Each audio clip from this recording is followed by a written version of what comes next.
ರೊಕ್ಕ ಡಿಮ್ಯಾಂಡ್ ಮಾಡಿ ನೀವೇ ರೊಕ್ಕ ಡಿಮ್ಯಾಂಡ್ ಮಾಡಿದ್ರಿ ರಾಜಕಪ್ನೂರ್ ಅವರೇ ಅಂತ ಈಗ ಎಷ್ಟು ರೊಕ್ಕ ಹಾಕಿದ್ರಿ ಏನಾಗೈತಿ?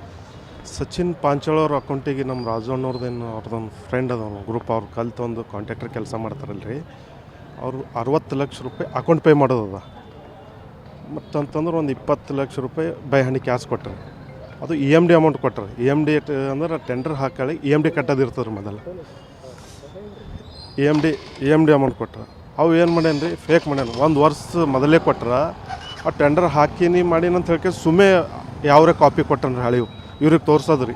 ಇವು ಹಾಕಿ ನೋಡ್ರಿ ಏನೇ ಫೈಕ್ ಅಲ್ಲಿ ಇಲ್ಲಿ ಕಂಪ್ಯೂಟರ್ದಾಗ ಇದು ಮಾಡಿ ಫೇಕ್ ತಂದು ಇವ್ರಿಗೆ ತೋರ್ಸ್ಯಾನೆ, ಹಾಕಿ ನೋಡ್ರಿ ಟೆಂಡರ್ ಹಾಕಿ ನೋಡ್ರಿ. ಹಿಂಗೆ ಒಂದು ವರ್ಷ ಹಾಗೆ ಕೇಳ್ಕೊತ ಬಂದಾನೆ. ಹೋಗಿ ಲಾಸ್ಟಿಗೆ ಹ್ಯಾಂಗೆ ಖೂನ್ ಆಗ್ಯದ ಅಂತಂದ್ರೆ ಅಲ್ಲಿ ಟೆಂಡರ್ ಆಫೀಸ್ಗೆ ಹೋಗ್ಯಾರ. ಎಲ್ಲಿ ಯಾವ ಡಿಪಾರ್ಟ್ಮೆಂಟ್ದಾಗ ಟೆಂಡರ್ ಹಾಕ್ಯಾರಲ್ಲ ಅಲ್ಲಿ ಹೋಗ್ಯಾರ. ಅಲ್ಲಿ ಹೋದ ಮೂಲಕ ಇದು ಆಲ್ರೆಡಿ ಇದು ಕೆಲಸಕ್ಕೆ ಚಾಲು ಆಗ್ಯದ, ನೀವೆಲ್ಲ ಹಾಕಿರಿ ಟೆಂಡ್ರೇ ಹಾಕಿಲ್ಲ ನೀವು ಇದ್ರೊಳಗೆ ಅಂತ ಹೇಳಿ ಪೂರ ಡಿಕ್ಲೇರ್ ಆಗ. ಅವಾಗ ಏನು ಮಾಡ್ತಾರೆ, ಒಂದು ವರ್ಷದ ಒಳಗೆ ನೀನು ನಮಗೆ ಧೋಕಾ ಮಾಡಿದ್ದೀನಿ, ನಮಗೆ ಅವು ನಾವು ಏನು ಟೆಂಡರ್ ಹಾಕ್ಲಿಕ್ಕೆ ರೊಕ್ಕ ಕೊಟ್ಟಿಲ್ಲ, ಅಮೌಂಟ್ ಏನದ ನಮಗೆ ರಿಟರ್ನ್ ಮಾಡೋ ಅಂತ ಕೇಳಿದಾಗ ಇವ ಫೋನ್ ಬಂದ್ ಮಾಡ್ಕೊಂಡು ಆ ಕಡೆ ಈ ಕಡೆ ಓಡಾಡ್ಕೊತೆ ಹೋಗಿರ್ತಾನೆ ರೀ. ಈಗ 1-2 ತಿಂಗಳು ಮತ್ತು ಸಿಕ್ಕಾಗ ಏನು ಮಾಡ್ತಾರೆ, ಅಮೌಂಟ್ ಯಾವಾಗ ಕೊಡ್ತಂತ ಕೇಳಿ ಅದೇ ಕೇಳಿದಾಗ ಏನು ಮಾಡ್ತಾನೆ ರೀ, ಲಾಸ್ಟಿಗೆ ಡೆತ್ ನೋಟ್ ಬರೆದಿರ್ತಾನೆ. ಡೆತ್ ನೋಟ್ ಏನು ಬರ್ದಾನಲ್ರಿ, ಆ ಡೆತ್ ನೋಟ್ ಅವ ಒಬ್ಬ ಬರೆದಿಲ್ಲ. ಡೆತ್ ನೋಟ್ ಬರ್ದಾರ 4 ಜನ ಕಲ್ತು ಬರ್ದಾರೆ.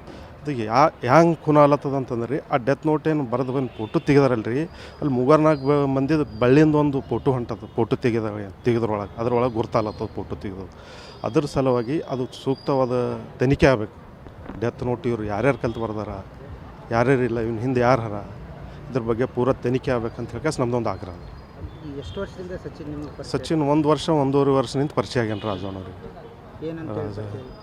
ಏನಿಲ್ಲ, ನಾನು ಒಂದು ಕಾಂಟ್ರಾಕ್ಟರ್ ಬಳಿ ಕೆಲಸ ಮಾಡ್ತೀನಿ. ನಿಮಗೆ ಏನದ ಅದು ಹೈ ಅಮೌಂಟ್ ಇತ್ತಂತಂದ್ರೆ ಅದು ಕ್ಲಾಸ್ 1 ಅಂತ ಬೇಕಾಗ್ತದೆ, ವರ್ಕ್ ಡನ್ ಅದು ಹೆಚ್ಚಿಗಿದ್ದವ್ರದ್ದು ಏನು. ಅದಕ್ಕೆ ನಾವು ಒಬ್ಬರು ಬಳಿ ಕೆಲಸ ಮಾಡ್ತೀನಿ ಬೆಂಗಳೂರಾಗ, ವಿಕಾಸ್ ಅಂತ ಹೇಳ್ಕೇಸಿ. ಅವ್ರ ಬಲ್ಯಾಕೆ ನಾನು ನಿಮಗೆ ಟೆಂಡರ್ ಹಾಕ್ಕೊಡ್ತೀನಿ ಅವ್ರ ಹೆಸ್ರ ಮೇಲೆ. ಈಗ ನಂಬಲ್ಲಿ ಲೈಸೆನ್ಸ್ ಇಲ್ಲ ನಂಬಲ್ಲಿ, ಅದಕ್ಕೆ ಅವ್ರ ಹೆಸರಲ್ಲಿ ಟೆಂಡರ್ ಹಾಕ್ಕೊಡ್ತೀನಿ ಅಂತ ಹೇಳ್ಕೇಸಿ ನಂಬಲ್ಲಿ ಅಮೌಂಟ್ ತೊಗೊಂಡು ಇದು ಮಾಡ್ಯಾನ ರೀ, ಮಿಸ್ಯೂಸ್ ಮಾಡ್ಕೊಂಡು. ನಾವೇನು ಕಿರ್ಕೊಳಕ್ಕೆ ಕೊಟ್ಟಿಲ್ಲ, ಖಾಲಿ ಅಮೌಂಟ್ ಕೇಳಿದ ಅವನಿಗೆ. ಕೊಟ್ಟದ ಅಮೌಂಟ್ ಈಗ ಕೇಳಬೇಕಲ್ರಿ. ಈಗ ಅಮೌಂಟ್ ನೀ ಮಿಸ್ಯೂಸ್ ಮಾಡ್ಕೊಂಡಿದ್ದಪ್ಪ, ಈಗ 80 ಲಕ್ಷ ಅದ, ಯಾವಾಗ ಕೊಡ್ತೀವಿ, ಏನು ಮಾಡಿದಿ, ಇದ್ರ ಬಗ್ಗೆ ಅಷ್ಟೇ ಡೀಟೇಲ್ ಕೇಳಿದ್ವಿ. ಏನು ಕಿರ್ಕೊಳಕ್ಕೆ ಕೊಟ್ಟಿಲ್ಲ, ಏನು ಅಮೌಂಟ್ ಇವಾಗ ಕೊಡ್ತೀನಣ್ಣ, ನಾಳೆ ಕೊಡ್ತೀನಣ್ಣ, 2 ದಿವ್ಸ ಬಿಟ್ಟು ಕೊಡ್ತೀನಣ್ಣ, ಇವತ್ತು ರಾತ್ರಿ ಹಾಕ್ತೀನಿ, ನಾಳೆಗೆ ರಾತ್ರಿ ಹಾಕ್ತೀನಿ, ಹಿಂಗೆ ಹೇಳ್ಕೊತಿ ಹೋಗ್ಯಾನ ರೀ. ಏನು ರೀ ಹಿಂಗೆ ಒಂದು 2-3 ತಿಂಗಳು ಇದೇ ಥರ ಹೇಳ್ಕೊತ ಹೋಗ್ಯಾನ. ಡೆತ್ ನೋಟ್ ಒಳಗೆ ನೀವೇ ಉಲ್ಟಾ 1 ಕೋಟಿ ರೂಪಾಯಿ ಡಿಮ್ಯಾಂಡ್ ಮಾಡಿರಿ ಅಂತ ಬರ್ತಾನೆ. ಈಗ ನಂಬಲ್ಲಿ ಪ್ರೂಫ್ ಅದಲ್ರಿ ಪೂರ.